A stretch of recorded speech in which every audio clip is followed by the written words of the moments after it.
नमो Narayan friends. हमारे शरीर का जो दूसरा चक्र है, जो मैंने आपको बताया कि मूलाधार चक्र, जो पहला चक्र है शरीर का, वो हमारे पैरों को फोल्ड करने से बनता है। जब हम किसी भी स्थान पर अपने दोनों पैरों को फोल्ड कर कर बैठते हैं तो पहला चक्र मूलाधार चक्र बनता है। उसके बाद आता है स्वादिष्ठान चक्र। स्वादिष्ठान चक्र जो है वो हमारी बैकबोन यानी रीढ़ की हड्डी का जो सबसे लास्ट वाला पॉइंट होता है, उसे स्वादिष्ठान चक्र कहा जाता है। इस स्वादिष्ठान चक्र में हम श्री गणेश यानी श्री गणेश के जो रूप हैं वो अनेक रूप हैं। अनेक रूपों में वो हमारे चक्र पर विराजमान है, पर किस रूप में और किस अवस्था में वो स्थापित हैं, इसकी हमें सही जानकारी होना चाहिए। स्वादिष्ठान चक्र जो है उस पर हमारे जो लंबोदर गणेश हैं, जिनकी प्रतिमा हम अक्सर देखते हैं, पूजा करते हैं, और प्रतिमाओं में जो जिस स्वरूप में वो दिखाई देते हैं, वो लंबोदर गणेश हमारे स्वादिष्ठान चक्र को जागृत करते हैं। जब हम योग साधना में बैठते हैं और उनसे योग में ध्यान लगाते हैं, जब लंबोदर गणेश का नाम लेते हैं और उनसे प्रार्थना करते हैं, तो वो हमारे शरीर के स्वादिष्ठान चक्र को जागृत करने लगते हैं। जब स्वादिष्ठान चक्र जागृत होता है तो हमें क्या प्राप्त होता है? तो हमें उस चक्र की जितनी भी क्वालिटीज़ हैं वो प्राप्त होने लगती हैं। अर्थात स्वादिष्ठान चक्र जागृत होने पर मनुष्य का जो बोलना है या उसका जो जितना भी सोच विचार है वो समाप्त होता है। जब हम उस चक्र पे बार बार ध्यान लेके जाएंगे, हर रोज़ इस कार्य को करते हैं, डेली इस रूटीन में लाते हैं कि हम मूलाधार चक्र, स्वादिष्ठान चक्र, इन पर ध्यान करें और उन गणेश का स्थापना करें जो उन चक्रों में हमारे स्थापित है। तो क्या होता है, स्वादिष्ठान चक्र जब जागृत होता है लंबोदर गणेश के ध्यान से, तो हमें शांत रहना या हमारा जो बोलने का तरीका है वो बदलने लगता है। यानी हमें बुद्धि के साथ साथ हमारा जो कंसंट्रेशन है बोलने पर या हमारे जो मौन रहना है वो हमारा सधने लगता है। यानी हम ज़रूरत से ज़्यादा नहीं बोलते। अब हम क्या करते हैं, शांत अवस्था में बैठने लगते हैं। जब हम शांत अवस्था में बैठते हैं तो हमारा ध्यान ऑटोमेटिक उन चक्रों पे घूमता रहता है। जब उन चक्रों पे हमारा ध्यान घूमता है तो वो चक्र क्या होते हैं, विकसित होते हैं। जब वो विकसित होंगे तो हमें उनके गुण प्राप्त होने लग जाएंगे। यानी अब आप जब स्वादिष्ठान चक्र जागृत हो रहा है तो हमें वो सिद्धियां प्राप्त हो रही हैं जो हम पहले नहीं कर सकते थे। जब स्वादिष्ठान चक्र जागृत होता है तो हम बहुत से मंत्रों को सिद्ध करने लगते हैं। जब मंत्र सिद्ध होने लगते हैं तो हमारी जो प्रार्थना है वो यानी परफेक्ट हो जाती है। अब हम किसी भी बेमतलब की चीज़ों के लिए प्रेयर नहीं करते। जो हमारे लिए अच्छी है या जो हमारे लिए सही है, उन्हीं चीज़ों के लिए या उनके पीछे दौड़ते हैं जो हमारे लिए उचित है। तो स्वादिष्ठान चक्र का जो गुण है वो यही है कि आपको सही और गलत को परखने का अनुभव देता है। जब हम सही और गलत को परखने का अनुभव ले लेते हैं स्वादिष्ठान चक्र के द्वारा, तो हमारे जो भटकन है, यदि हम किसी गलत चीज़ों के प्रति आकर्षित होते हैं या हम गलत चीज़ों के लिए अपनी लाइफ में भाग रहे हैं, दौड़ रहे हैं, तो वो सारी गलत चीज़ें बंद हो जाती हैं। अब हमें एक मार्गदर्शन मिलने लगता है कि स्वादिष्ठान चक्र से जागृत हुई शक्तियाँ जो हैं वो हमें बताती हैं कि सही क्या है और गलत क्या है। जब हम इन चीज़ों को कंटिन्यू अपने ध्यान में करते हैं 10 से 15 मिनट या आधा घंटा, तो हमारा स्वादिष्ठान चक्र जो है वो मंत्रों को जागृत करने लगता है। स्वादिष्ठान में श्री लंबोदर गणेश के अलावा माता सरस्वती का स्थान भी है। अर्थात बुद्धि की जो देवी है माता सरस्वती, उनके जागृत होने से क्या होता है, अब हमें उन मंत्रों को या जो भी मंत्र हम बोलते हैं, पूजा करते हैं, पर हम उस मंत्र को सिद्ध नहीं कर पाते। अब हम यदि स्वादिष्ठान चक्र को जागृत कर रहे हैं और वो जागृत हो जाता है तो हमारे जो मंत्र हैं पूजा में स्थान में जब हम बैठते हैं या तंत्र मंत्र जो सिद्ध होते हैं तो स्वाधिष्ठान चक्र के जागृत होने से होते हैं। मंत्र सिद्धि कब मिलती है? जब हमारा स्वाधिष्ठान चक्र पावर में होता है। जब हमारा स्वाधिष्ठान चक्र पावर में आता है, जागृत होता है, तो हम अपने मंत्रों को, जो भी हम मंत्रों का उच्चारण कर रहे हैं, उन मंत्रों की शिक्षा क्या है, उस मंत्र में एक क्वालिटी क्या है, वो हमें मालूम होने लगती है। जब स्वाधिष्ठान चक्र जागृत होता है तो जो मंत्र हम जिस भी भगवान या देवी देवता के लिए बोलते हैं तो उसकी सिद्धि होती है, अर्थात उसका पूरा जो फल है वो हमें प्राप्त होने लगता है, मनोकामनाएं पूरी होने लगती हैं। तो ये हम स्वाधिष्ठान चक्र को जब जागृत करते हैं अपनी योग साधना में, तो ये सारी क्वालिटीज़ हम में आने लगती हैं।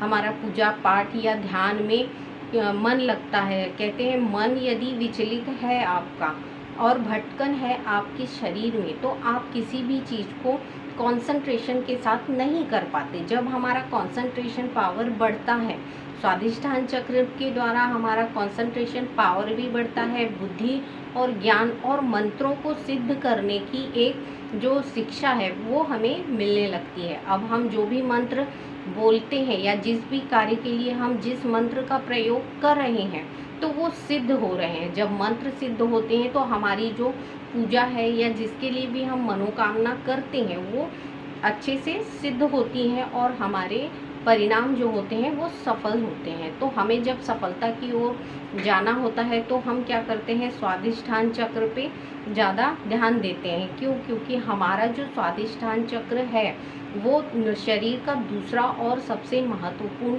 अंग है। यदि स्वाधिष्ठान चक्र आपका खराब है तो आपको बहुत सारी बीमारियां भी उत्पन्न होती हैं। जैसे जितने भी जो गुप्त रोग होते हैं वो स्वाधिष्ठान चक्र के जागृत न होने से होते हैं। यदि आपका स्वाधिष्ठान चक्र जागृत हो जाता है तो आपके जितने भी गुप्त रोग हैं, जिनको कहा जाता है कि मूल व्याधियां होती हैं, वो आपके दूर होने लगते हैं। स्वाधिष्ठान चक्र एक ऐसा चक्र है जो आपके कंसंट्रेशन को बढ़ाता है, आपके जो मंत्रों को है वो सिद्ध करने में आपकी सहायता भी करता है। और आपकी जो बीमारियां हैं, यदि आपके गुप्त रोग हैं, आपके गर्भाशय से जुड़े या आपकी किडनी से जुड़े या आपके लीवर से जुड़े, इन सारे जो प्रॉब्लम हैं उनको दूर करने लगता है। स्वाधिष्ठान चक्र में माता सरस्वती के साथ लंबोदर गणेश को स्थापित किया जाता है। अब इसका मंत्र क्या है? तो इसका मंत्र होता है ओम त्वमेव साक्षात श्री लंबोदर गणेश साक्षात श्री आदिशक्ति माँ जगदम्बा जी। तो इस मंत्र के द्वारा हम लंबोदर गणेश और उनकी माता को अपने स्वाधिष्ठान चक्र में स्थापित करते हैं। जब ये चक्र हमारे देवी देवताओं को जागृत कर देता है तो हमारी जो सिद्धियां हैं वो अब सात्विक हो जाती हैं। जब हम सत्य की ओर बढ़ेंगे तो हमारे कार्य अपने आप ही सिद्ध होने लगते हैं। तो हम जब स्वाधिष्ठान चक्र पे ध्यान लेकर जाएंगे तो हमारे जो देवी देवता हैं उनके गुण जो हैं, अब देवताओं के गुण होना एक मनुष्य में उत्पन्न नहीं होते जब तक हम उन्हें मंत्रों के द्वारा सिद्ध नहीं करते। यदि हमें ये सिद्धि प्राप्त करना है तो हमें सही तरीका और सही मेथड मालूम होना चाहिए, तब हम अपने शरीर में अपने देवी देवताओं को जागृत कर सकते हैं। यदि हमारे सभी चक्रों पे उनके देवी देवता जागृत हो जाते हैं तो वो हमें अपनी शक्तियाँ प्रदान करते हैं, अपना ज्ञान प्रदान करते हैं। जब वो जागृत होते हैं तो हमें अपने सत्य की ओर लेके जाते हैं और हमारे लक्ष्य को हमें दिलाने में मदद करते हैं। तो जब हम स्वाधिष्ठान चक्र पे या किसी भी चक्र पे ध्यान लेकर जाते हैं तो पहली बात तो हमें पावर मिलने लगता है, हमारी जो बुद्धि है वो विकसित होने लगती है, हमारा ज्ञान जो है बाकी के ज्ञान से कहीं ज़्यादा पावरफुल हो जाता है और हम उन चीज़ों के बारे में भी जानने लगते हैं जो अभी तक हमारे लिए एक रहस्य थी। यदि हम अपने शरीर का पूरा अंतःकरण करते हैं, अर्थात जैसे आप मोबाइल का यदि गैलरी या किसी फंक्शन को बहुत ज़्यादा यूज़ कर चुके हैं पर उसको आपने साफ नहीं किया तो आपका मोबाइल हैंग होता है। उस तरीके से हमारी जो बॉडी है, यदि हमारी बॉडी में बहुत ज़्यादा एक्सेस की मेमोरीज एक्सेप्ट कर ली है यदि हमारी बॉडी ने, तो हमारे शरीर के कुछ पार्ट्स जो हैं जिन पे ज़्यादा प्रभाव पड़ा है उन चीज़ों का, वो ख़राब होने लगते हैं। धीरे धीरे जब वो ख़राब होते हैं तो हमें या तो कोई बड़ी बीमारियां उत्पन्न होती हैं या फिर हमें उन चीज़ों को निकालने के लिए कुछ मेडिसिन्स की आवश्यकता होती है। यदि हम अपने ध्यान के द्वारा, अपने मेडिटेशन के द्वारा ही इन चीज़ों को साफ करते जाते हैं। देखिए, हर चीज़ की साफ सफाई ज़रूरी है। मैंने पिछले वीडियो में भी बताया कि बाह्य शरीर की सफाई हम कर सकते हैं, पर अंतःकरण में उतरने के लिए आपको खुद पे ध्यान देना होगा। यदि हम योग के द्वारा इस चीज़ को करते हैं और सभी चक्रों को साफ करते हुए चलते हैं, तो हमारे शरीर में है अंतःकरण की सफाई हो जाएगी और हमारा शरीर जो है एकदम फ्री होता है, एकदम लाइफ अपने को एकदम इजी लगने लगती है। जो हमारा शरीर है उसमें बीमारियां नहीं होंगी।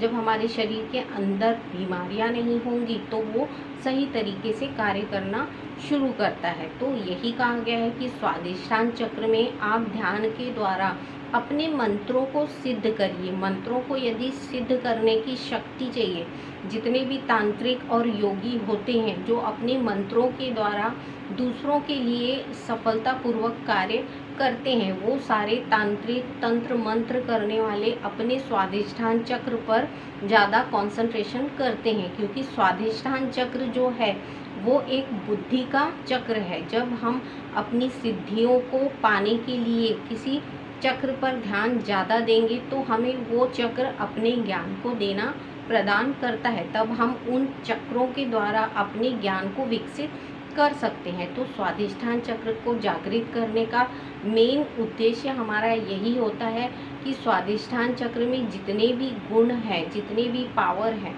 वो हमें प्राप्त हो। तो स्वादिष्ठान चक्र को जागृत करके आप अपने शरीर की सफाई तो करते ही हैं, उसके अलावा जो भी आप मंत्र सिद्ध करना चाहते हैं, जिस भी कार्य के लिए, उस मंत्र को सिद्ध कर सकते हैं। अर्थात आपको वो शक्तियाँ अब मिलने लगेंगी कि उस मंत्र को बोलते ही आप अपने कार्यों को सफल कर पाते हैं। तो जब हम उस लेवल पे अपने योग को, अपने ध्यान को, अपने मेडिटेशन को ले जाते हैं तो हमारे सारे चक्र खुलते हैं और उनके द्वारा हमें ज्ञान प्राप्त होता है, बुद्धि प्राप्त होती है। तो स्वादिष्ठान चक्र जो है वो हमारे शरीर का दूसरा चक्र है। स्वादिष्ठान चक्र में हमारे कौन से गणेश हैं? लंबोदर गणेश का स्थान दिया है माता सरस्वती के साथ। तो आप रोज कंटिन्यू 10 मिनट 15 मिनट स्वादिष्ठान चक्र पे ध्यान ले जाते हुए इसे पावर में ला सकते हैं। यही ज्ञान है कि हम तंत्र और मंत्र को यदि सिद्ध करना चाहते हैं